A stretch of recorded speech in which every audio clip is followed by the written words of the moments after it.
So, hi all mga sismars, welcome back ulit sa ating YouTube channel. So, for today's video and content, another full review, feedback, thoughts, and sharing my own experience naman sa isang Android phone. So, lately, parang gustong-gusto ko nang sinishare sa inyo yung mga ganun thoughts and also explanation ko why we should consider buying this Android phone or this smartphone. Kasi gusto ko lang din naman i-share sa inyo kung ano ba yung benefit and also ano ba yung mga features na meron siya bago nyo i-purchase itong Android phone. So recently, na-unbox ko na itong mga Sismars and na-share ko na sa inyo yung konting papyo natin sa settings and also camera with this Oppo. Pero with this video, share ko naman sa inyo yung mga features and also my own experience, including na din doon kung ano ba yung feedback ko with this Android phone. So, marerecommend ko ba siya sa inyo or ano ba yung mga best experience ko with this Android phone. So, without further ado, let's go.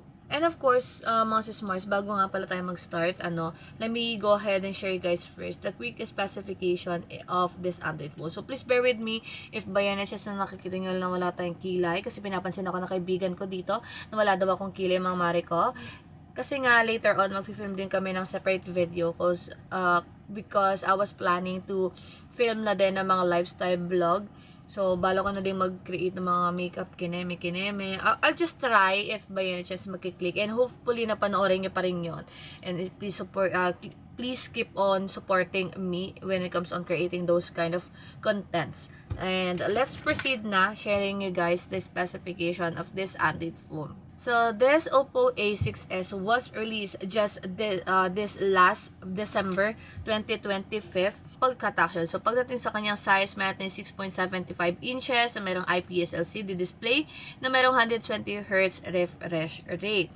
Pagdating sa IP resolution, meron tayong IP64, merong dust tight and water resistant si ating Oppo A6X. Sa chipset, meron tayong MediaTek Dimensity 6300 6nm na merong Android version 15, Color OS 15. GPU, this is Mali G57MC2. And pagdating naman sa kanyang storage, meron tayong apat na pagpipilian. So, meron tayong 4GB of RAM with 64GB of ROM, 4GB of RAM with 128GB of ROM, and 6GB of RAM with 6GB of RAM with 128GB of ROM, and the biggest storage that they have is 6GB of RAM with 256GB of ROM. Isa lang camera niya. Okay. Sa camera naman mga sismars, may tayong single main camera na 13 megapixel. Video recording maximum resolution is 1080p with 60 fps. Video recording maximum resolution is 1080p. Video recording, maximum resolution is 1080p with 60 fps. At pagdating sa selfie camera, meron tayo 5 megapixel. Same with the video recording, but this one, meron tong maximum na resolution na 1080p with 30 fps. Sa battery capacity, this is 6,500 mAh battery capacity na may 45 wired charging. Sa security sensor, meron tayong side-mounted fingerprint scanner. And sa kulay naman, meron lang daw yung dalawang pagpipilian. So, olive green and also ice blue. Ano kakaligtaan?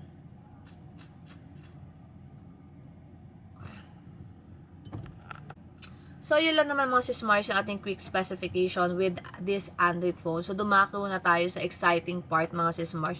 Sharing you guys my thoughts and also my feedback with this Android phone. Well, at first, ano bang itsura nito nung inunbox? Yung may wave na puti-puti. At first, mga sismars, na-amaze ako, to be honest, sa kanyang design. Kasi pag titignan mo yung back details niya, mga sismars, or yung kanyang design sa likod, para siyang may sort of wave na effect. Utang ina, cut action. So, meron siyang sort of wave. So, meron siyang sort of wave na effect, putang emo letter F. Gago, puta. So, meron siyang sort of wave na effect. Ayan, mga sismars. Kasi, pag itinilt mo din siya, meron din siyang glaring effect na parang pearl kineme yung kanyang transition doon sa ating likod or back details. Medyo nalungkot lang ako pagdating sa kanyang camera kasi meron lang tayo single main camera which is which is 13 megapixel. Though 13 megapixel is fine naman na sa ibang mga Android phone, but this one kasi mga sa Smart, ginawa kasi na dalawa yung lens niya, and I'm not sure, the other one, I'm not sure if that is just a sensor. Baba, sa Oppo A6X, yung pangalawang lens niya ba, sensor lang yun o design? Sensor? Okay naman yung camera.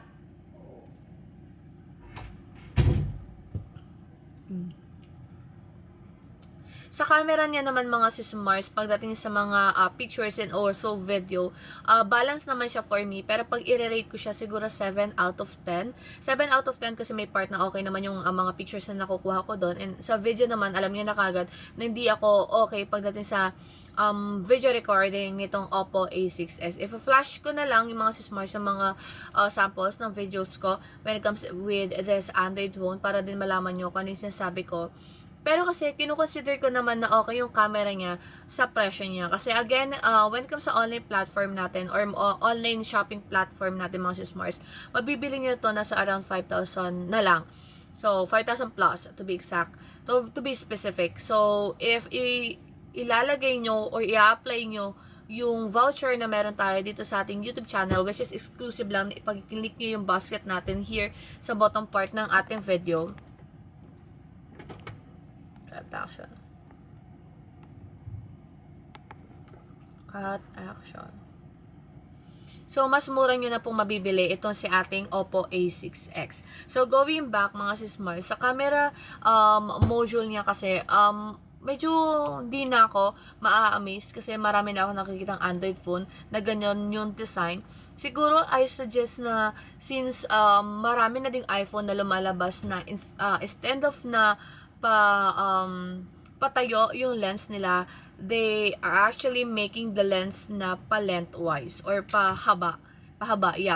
So, may mga ganun na ako ng Android phone. I guess, I'm not sure if nas Tecno or something, but let me just think. Ano bang brand yun? Basta yun, meron ng may ganun na ako nakita na camera.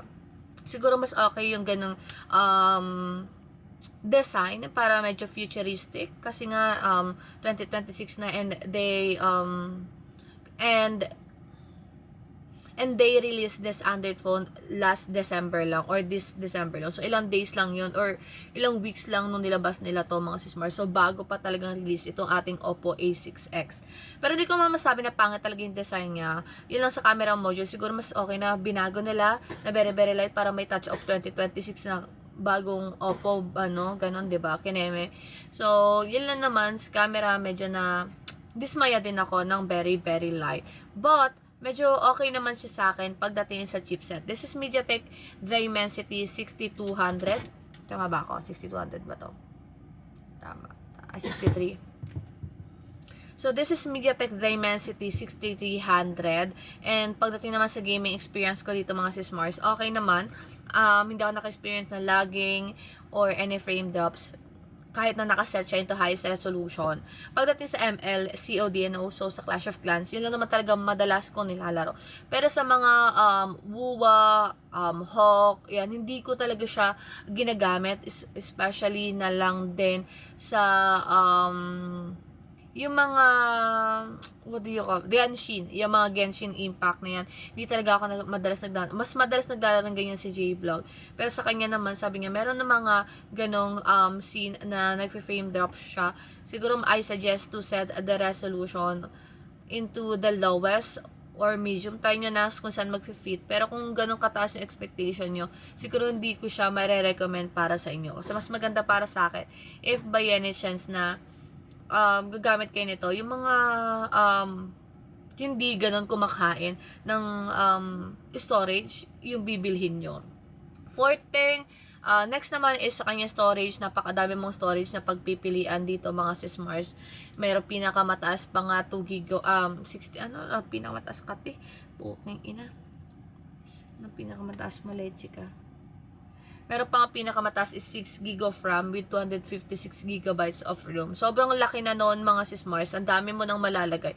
Kasi itong aking Samsung nga, ang dami ko na nalalagay dito na pictures, video, documents. So, this one, marami ka na din malalagay dito na documents. So, perfect to sa mga riders, sa mga working students natin dyan, sa mga students, sa mga seniors, sa mga VA. Ayan, perfect din ito mga sis Mars kasi madami ka nang pwedeng i-store dito na files and also including and also mga application na din for your work.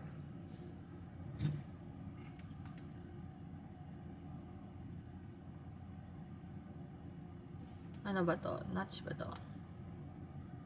Bonus na din sa akin dito mga sis Mars, yung notch display siya.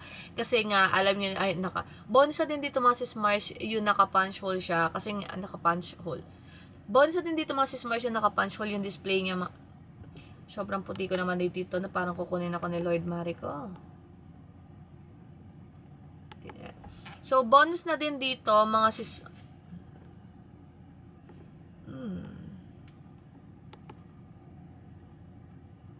Cut action.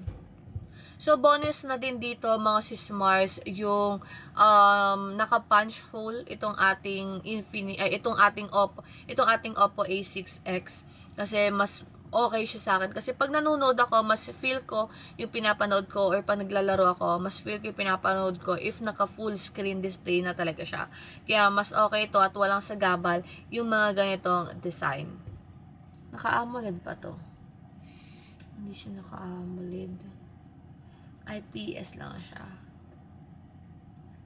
Siguro masasuggest ko sa inyo mga sis Mars na hindi siguro, mas okay sigurong iset nyo yung mga standard nyo if by any chance na for example, you're looking for an Android phone na okay yung chipset, ayan. May mahahanap naman kayo talagang ganong Android phone na okay yung chipset, though pangit yung camera, mababa storage, may mga ganon din. And meron din namang okay yung camera, okay yung storage, okay yung design, pero pangit yung chipset. So, meron mga ganun talaga. Siguro, it really depends na lang sa standard nyo, kung ano talaga yung hinahanap nyo. If pang gaming ba siya, for vlogging ba siya, for work, ayan. Mas maganda kasi talaga na hanapin nyo talaga kung ano yung mga gusto nyong Android phone or ano yung mga prefer nyo specification pagdating sa Android phone.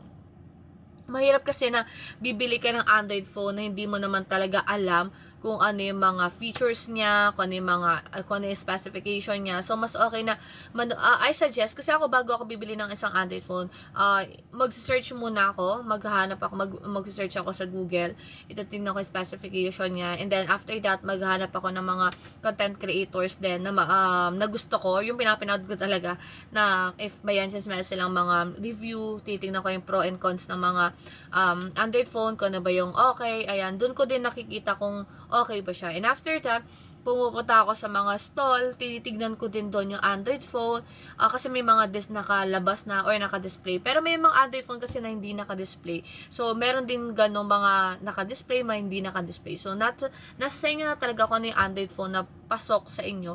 Kasi nagmamatter lang talaga to sa budget nyo. And this Oppo A6X, mga sis Mars, sinasabi ko sa inyo, perfect na perfect siya sa budget nyo. Kasi upon checking on online, nasa around 5,000 na lang siya. So, if apply nyo pa yung voucher na meron sa tayo, so, sorry so, nasa 5,000 na lang siya, 5,200 to be specific. So, 5,200, nag-calculator pa ako, no? So, 5,200 minus 1,200, kasi yun na yung ating voucher na nakalagay dito sa ating YouTube channel. So, minus 1,200, nasa 4,000 yun na lang, mabibili si Oppo A6X. So, saan pa kayo? Meron na kayong Android phone na maganda yung okay. Hindi ko masasabing super ganda, ha? Super OA na yon. So, meron tayong Android phone na okay yung kanyang chipset, medyo okay din yung camera niya, okay yung display, okay yung design, pero yun lang, nga mga sis Mars, nagmamatter kung ano talaga yung hanap nyo sa isang Android phone. Kung hanap nyo sa Android phone is okay yung camera, pero hindi ganun ka-okay yung, hindi ko nasasabing pangit yung camera niya, hindi ganun ka-okay yung kanyang camera, I suggest na iba na lang bilhin nyo. Pero kung okay sa inyo yung so lang yung camera, perfect na perfect at hindi nyo naman siya gagamitin for vlogging, okay naman to ating Oppo A6X. I'm not sure if we're all on the same page. If by yan na Oppo user ka, ayan, please comment down below kasi ganun yung experience ko with this Android phone. Again, I'm not a pro when it comes sa reviewing ng mga tech. I'm just sharing you guys my thoughts, my feedback, and also my experience para din ma-share ko sa inyo kung ano ba yung mga features na nakita ko dito, ano ba yung mga magaganda dito, ano ba yung pangit dito. So, perfectly fine naman sa akin itong Oppo A6X. Yun lang, sa camera module lang ako at saka sa camera talaga ako napangitan. Speaker niya okay naman, hindi siya basag, hindi siya distorted, or hindi siya sobrang hina. Perfect naman yung mga ibang specification natin nga sa kanyang presyo. So, yun lang mga sismars. Dito ko na puputulin itong ating review with this Oppo A6X. Once again, my name is Maring Ana. Don't forget to follow me on my TikTok account, A_Malonzo. See you ulit sa ating YouTube See you ulit sa ating next na vlog, buyers.